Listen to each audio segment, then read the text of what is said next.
오늘 말씀의 앞부분은 예수님께서 떡 5개와 물고기 2마리로 5천 명을 먹이는 놀라운 기적 이상의 일을 하신 후에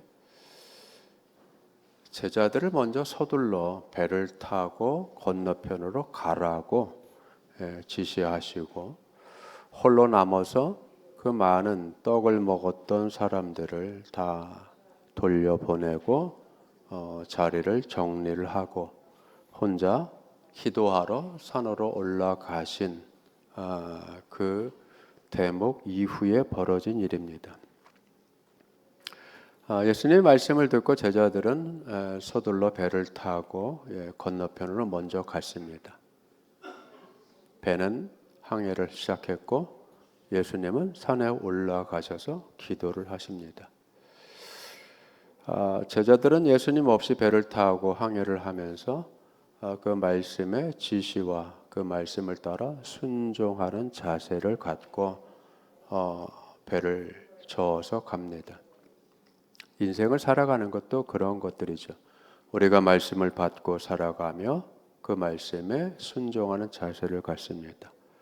그런데 예기치 않은 바람이 거세게 불어와서 배가 고난을 당했다라고 기록을 합니다. 배는 운명 공동체죠. 한 사람의 곤란함으로 끝나는 것이 아니라 배 전체가 고난을 당합니다.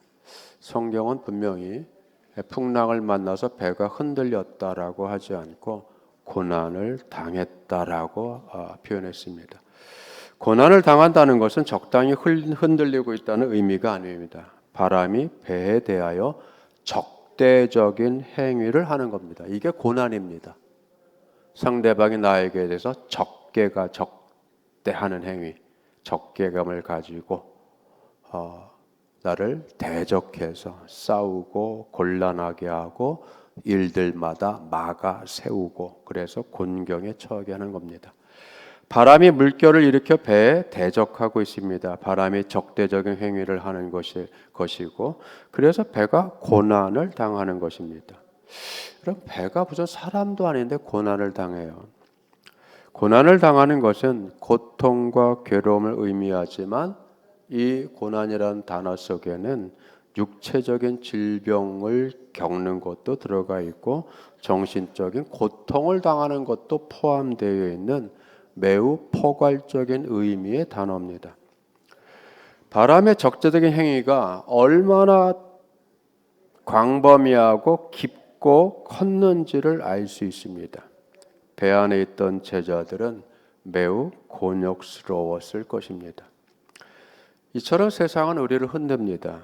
질병으로 흔들고 경제적인 고통으로 흔들어 놓습니다. 그래서 우리들은 사업의 문제로, 진로의 문제로 여러 가지 문제들로 마음이 흔들리고 괴로워합니다. 갑작스러운 질병과 사고로 흔들리기도 하죠. 우리들을 흔드는 바람은 거세고 아주 세찹니다. 잠시도 쉬지 않습니다. 가지 많은 나무 바람 잘 날 없다는 말이 우리들의 인생살이에 대한 적절한 표현입니다. 시간은 흘러 사경이 되었습니다. 기도를 마치신 예수님이 무리를 걸어서 제자들이 탄 배로 가까이 가셨습니다. 여러분, 배가 고난을 당할 때 주님은 뭐 하셨을까요? 노는 게 아니라 기도하셨어요. 그죠? 지금도 주님은 하나님 우편에 계신 자로서 우리를 위해서 중보하십니다. 사역을 하시는 거죠. 예수님의 사역은 멈춘 적이 없습니다. 지금도 일하고 지금도 우리를 위하여서 싸우시고 기도하시고 중보하시고 필요한 모든 것을 동원하십니다. 무리를 걸어온 그 물이 어떤 물이에요? 지금 바람이 거세요. 바람이 거세고 배는 고난을 당하는 그런 상황 속에 예수님이 아주 평온하게 아무렇지도 않은 듯이 땅을 걷듯이 무리를 사뿐사뿐 저벅저벅 걸어오신단 말이에요.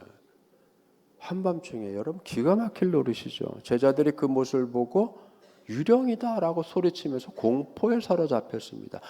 바람으로 인해서 물결로 인해서 고난당하는 것도 어려워 죽겠는데 그 고난당하는 자신들을 위해서 희끄무리한 게 아주 그냥 사뿐사뿐 여러분 그 험난한 파도 위를 그냥 아무렇지도 않게 걸어오신다고 생각해 보세요. 여러분 그 물체가 여러분 도무지 분간할 수 없는 그 물체가 오는데 여러분 공포에 사로잡히지 않겠어요? 귀신이다 유령이다 소리를 칩니다. 예수님이 그러한 난리를 법적치는 제자들에게 한마디 합니다. 안심하라. 나다. 두려워하지 마라. 너희는 안심하라. 너희는 두려워하지 말라. 나다. 내가 너희들한테 간다. 배가 고난을 당할 정도로 물결치는 바다 위를 아무렇지도 않게 걸어오시는 하나님. 여러분 우리가 닮아가야 될 모습이잖아요.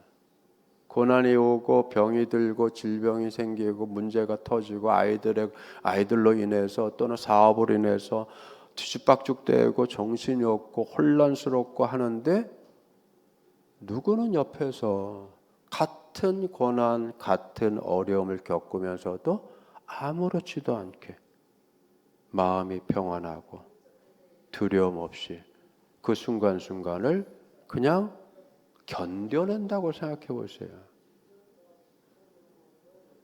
아무렇지도 않게. 여러분 주님이 아무렇지도 않게 지금 걸어오시잖아요.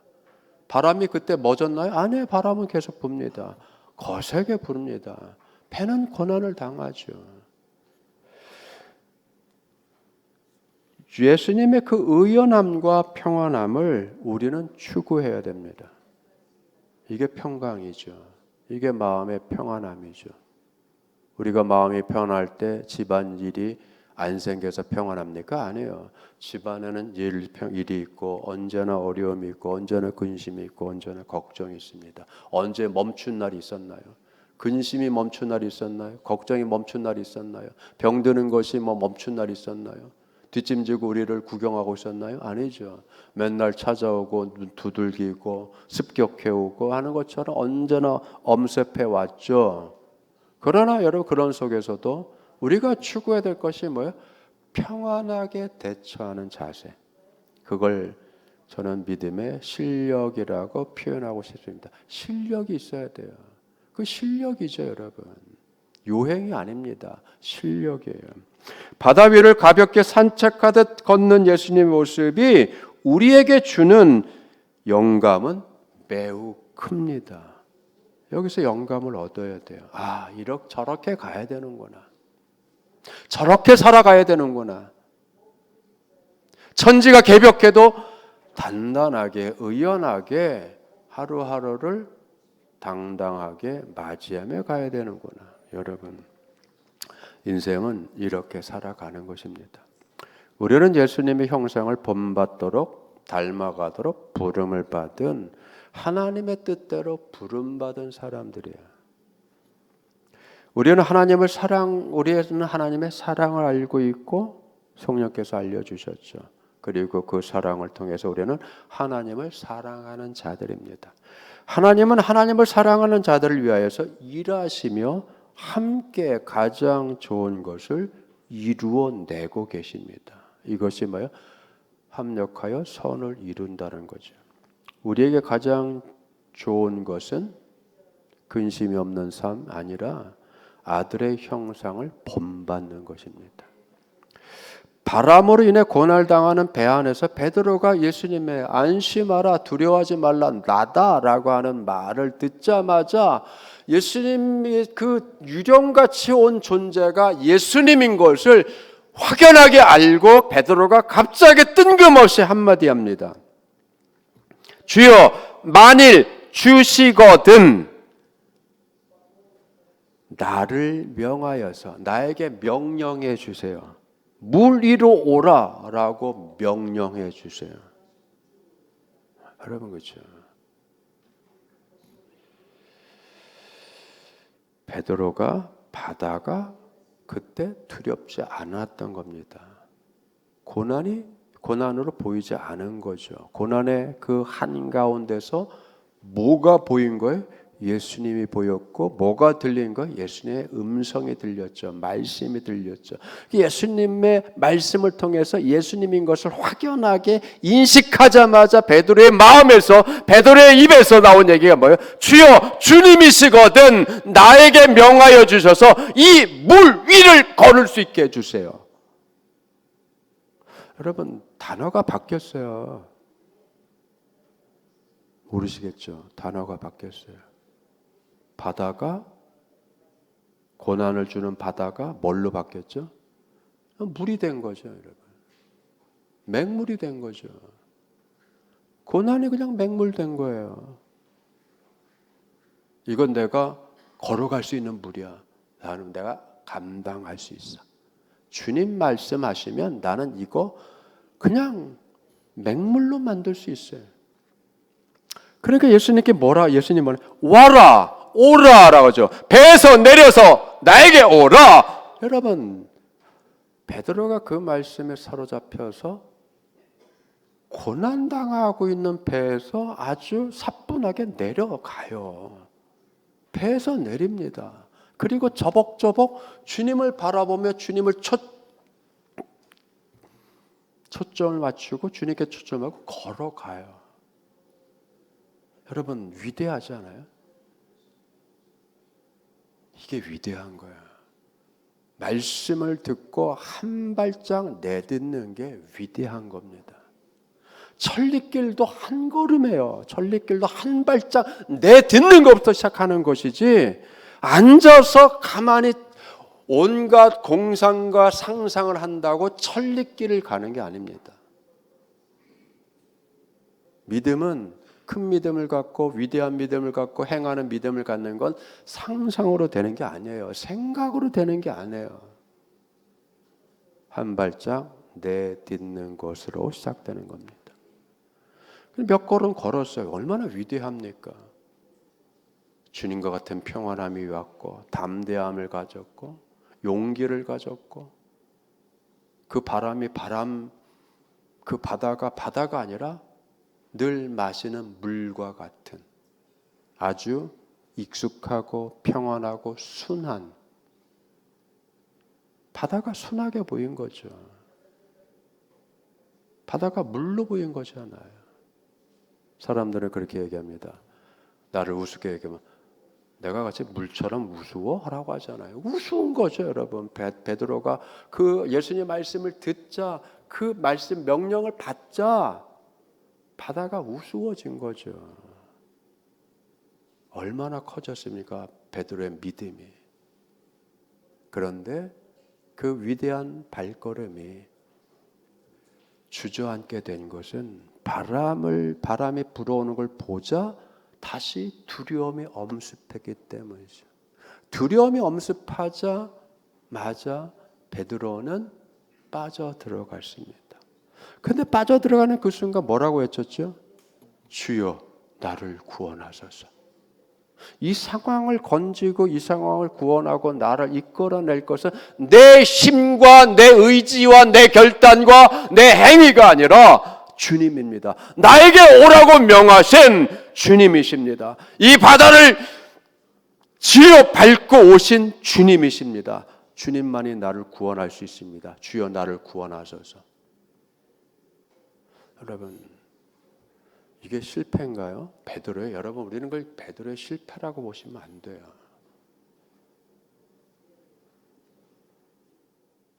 이건 베드로의 실패가 아닙니다. 위대한 발견이죠. 위대한 깨달음이 여기서 옵니다.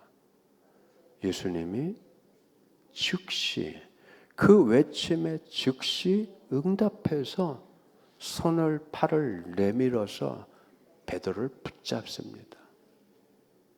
그리고 한마디 하죠. 믿음이 적은 자야 왜 의심하였냐. 이게 꾸지람일까요? 여러분, 베드로는 예수님께 꾸지람 들은 게 아닙니다. 예수님은 베드로를 꾸짖은 게 아니에요. 이 바보야, 그렇게 한 게 아니죠. 너 좀 물 좀 먹어봐라 라고 좀 내버려 뒀다가 꺼냈겠죠. 홍군역을 내려고 했으면. 아니죠, 여러분. 사랑의 팔을 내밀었잖아요. 사랑의 손을 즉시 내밀었잖아요. 이게 왜 꾸지람이에요? 그 베드로의 왜 물에 잘 걸어오다가 왜 물에 빠졌는지에 대한 원인을 잠시 얘기해 준 거죠. 애정 깊게 얘기해 준 거죠. 믿음이 적은 자야, 왜 의심했느냐? 여러분, 왜 빠졌죠? 의심이 들었기 때문에 빠진 거죠. 그 의심이 왜 생겼죠? 두려움이 엄습해 왔기 때문에. 여러분, 그 어마어마한 흉흉했던 바다가 물처럼 보였던 베드로였는데 다시 두려움이 엄습하니까 자기가 어떻게 해야 될지 모르는 한순간에 뭘로 전락한 거예요? 우물쭈물로 전락한 거죠. 이거 어떻게 해야 되나? 이거 어떻게 해야 되냐? 내가 돌아가야 되냐? 다 주님께 가야 되냐? 여러분, 그래서 여기서 의심이라고 하는 것을 생각해 봐야 돼요. 의심이라고 하는 것은, 헬라어의 의심이라는 것은 디스타조라고 해요. 디스라고 하는 어근은 두 개라는 뜻이에요. 두 가지. 그러니까 두 마음이 들었다는 거죠. 바람이 불어서 두려움이 생기자. 여러분, 두려움이 생기자 어떻게 돼요? 두려움이 생기면 이거 맞아? 이 사람 내가 믿을 수 있어? 아닌 것 같은데 라고 하는, 여러분, 생각이 갈라지기 시작하잖아요. 마음이 갈라지기 시작하고 판단이 흐려지기 시작하잖아요. 이걸 의심이라고 하는 거예요. 다시 말하면 우물쭈물하며 결단하지 못하며 이거냐 저거냐 훑어보는 그런 자세를 얘기하는 거예요. 예수님을 보고 예수님 말씀을 들을 때는 방향이 명확했고 두려움이 없었고 한마음이 되어서 마치 정신일도 하사불성이라는 말이 있듯이 하나가 되면, 그렇죠? 모든 정신이, 모든 마음이 하나가 되면 이루지 못할 일이 없다라는, 우리 일상의 언어가 있잖아요. 일상의 언어가. 그런데 1도가 안 되면 어떻게 돼요? 정신이 1도가 하나가 되지 않으면 만갈래 천갈래 갈라지죠. 갈라지기 시작하면 뭐가 일어나요? 갈등이 일어나죠. 할 거냐 말 거냐, 믿을 거냐 믿지 못할 거냐, 온갖 여러분 생각들이 일어나지 않아요. 그러면 어떻게 되죠? 행동하지 못합니다. 좌절하죠. 주저앉죠. 포기하죠. 에라 모르겠다 하죠. 그게 그거예요. 그게 의심이에요. 의심. 그게 빠져 들어갔다는 거죠. 예수님이 지적하는 겁니다. 여러분, 믿음이 적다라고 하는 것은 여러분 두 가지예요. 적다, 작다. 없다는 게 아니죠. 아직 성장해야 된다는 거예요. 너의 믿음이 더 커야 되겠구나. 아직 어린애 같구나. 아직 연약하구나. 네 믿음이 더 커서 갈등하지 않는 상태의 믿음이 되어야 되겠구나. 그거를 얘기하는 거예요, 여러분. 갈등하지 않은 상태의 믿음이 되려면 뭐가 필요하냐? 상상하고 생각하는 게 필요한 것이 아니라 체험이 필요한 거예요. 체험. 내가 행한 것이 잘못됐다라고 하는 그 인식, 그 깨달음. 그러니까 여러분, 행해야 돼요. 실패도 해야 되는 거예요. 시행착오도 해봐야 되는 거예요, 여러분.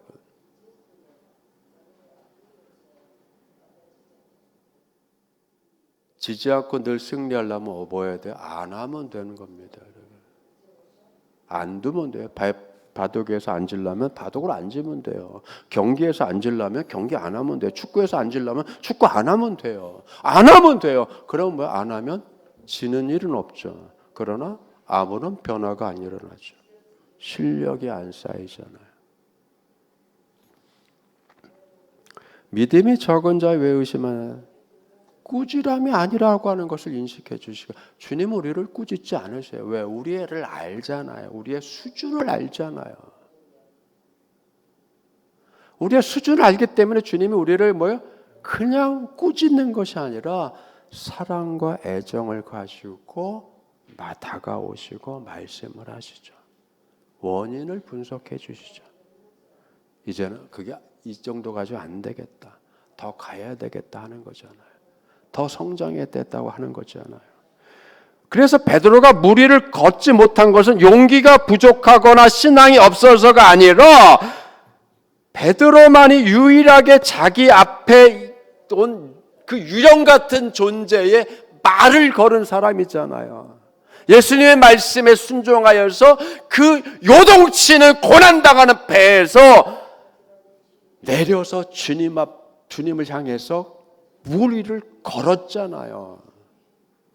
왜 이게 믿음이 없는 거예요? 왜 이게 용기가 없는 거예요? 왜 이게 실패한 겁니까? 위대한 행보를 행보를 가졌는 건데요. 단지 뭐가 부족한 거예요? 아직 베드로는 굳건한 믿음이 안 됐다는 거죠. 아직 성장이 안 됐다라고 하는 거죠. 베드로를 붙잡아 일으킨 주님이 베드로와 함께 배에 오르십니다. 그랬더니 바람이 멎었어요. 놀랍죠. 주님과 함께 할 때 평안이 오는 거예요. 내 부족한 것이 중요한 것이 아니라, 내 믿음이 없는 게 중요한 것이 아니라, 본질적으로 중요한 것은 주님이 나와 함께하는 것이고 주님이 나를 붙잡아주는 것이고 나에게 애정과 사랑을 가지고 한마디 말씀을 해주시는 거예요. 그리고 함께 배에 오르시는 겁니다. 함께 내 인생길에 오르시는 거죠. 함께 내 가정에 계시는 거죠. 그리고 모든 바람이 멈추고 풍랑이 멈추고 잠잠하고 고요해지게 하시는 그 주님의 그 놀라운 전권과 전능함을 체험함으로 인해서 주님만이 참 위대하신 나의 하나님이시고 하나님의 아들이구나를 여러분 그때 더 깊이 깨닫는 거죠. 그 순간 제자들이 이구동성을 얘기했습니다. 주님이 진정 하나님의 아들이시군요. 그럼 그전에는 몰랐다는 거예요? 아니죠, 여러분. 그전에도 알았는데 이 사건을 통해서 더 확실해지고 더 깊어지고 더 단단해지고 더 뚜렷하게 깨닫게 됐다는 거죠. 주님을 더 확실히 알게 됐다는 거예요. 어려움이 있어요? 주님 만나셔야 돼요. 괴롭습니까? 주님 만나셔야 돼요. 그로 인해서 더 확신을 가져야 되고 더 깨달음을 가져야 되고 더 알아가야 돼요. 그러니까 주님에 대한 더 알아감의 깊이가 더 깊어져야 되고 인식의 주님을 향한 뿌리가 더 깊어져야 되는 거죠. 그런 과정을 겪어야 나중에 단단한 거목으로 든든한 나무로 의젓한 잣대를 가져서 폭풍도 태풍도 겨울도 한파도 이겨내는 큰 나무가 되는 겁니다. 고난이 문제가 되겠어요? 환난이 문제가 되겠어요? 질병이 문제가 되겠어요? 여러분 주님이 붙잡아 주시잖아요. 병상에서도 붙잡아 주시고 생사의 기로에서도 붙잡아 주시고 생사의 희비가 갈리는 상황에서도 붙잡아 주시고 하나님의 놀라우신 은혜를 주심으로 그걸 이기게 하시고 견디게 하시고 버티게 하시고 끝내 승리케 하신단 말이에요. 오늘은 우리가 이걸 깨달아야 됩니다. 베드로는 실패한 게 아니에요. 베드로는 믿음이 없었던 게 아닙니다. 아직 덜 자란 거죠. 더 성장해야 되고 우리도 마찬가지입니다. 어디까지 자라가야 되죠? 예수님까지 자라가야 돼요.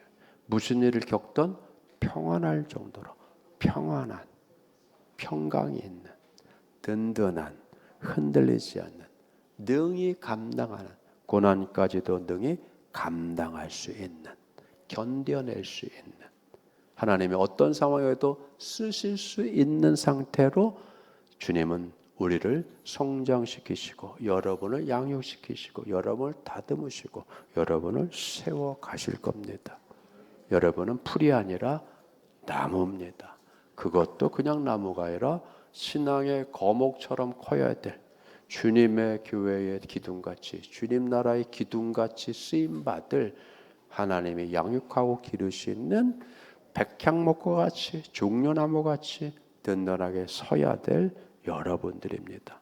새로운 한 주간도 주님이 여러분을 이끌어 가실 것이고 인도하실 것을 우리가 믿고 주님이 함께 하심으로 어렵고 근심된 일들 속에서도 평안을 누리시고 담대해지시고 든든하시고 평강 넘치기를 축원합니다. 기도하겠습니다. 은혜가 풍성하신 아버지 하나님 감사드립니다. 주님은 언제나 사랑의 손길을 우리를 붙잡아 주십니다. 베드로가 말씀에 순종하여 무리를 걸었지만 그러나 또 두려움에 사로잡혀 갈등하며 물속에 빠질 수밖에 없었습니다. 그러나 베드로는 위대한 믿음의 발걸음을 그 밤에 어두운 밤 풍랑이 일고 고난당하는 그 고난의 현장을 고난의 바다를 저벅저벅 걸어서 주님께 향했던 사람입니다. 얼마나 위대하지 않습니까? 이 얼마나 위대하지 않습니까? 주님, 우리를 이렇게 담대하게 하여 주시옵소서. 고난 많은 이 세상을 가뿐하게 밟고 가게 하여 주시옵소서. 저희들의 발걸음에 힘을 주시고 마음에 담대함을 주시고 평강으로 채워 주시옵소서. 감사드리며 예수님 이렇게 드리옵나이다. 아멘. 다 같이 자리에 일어나셔서 찬송가 93장 찬양 드리겠습니다.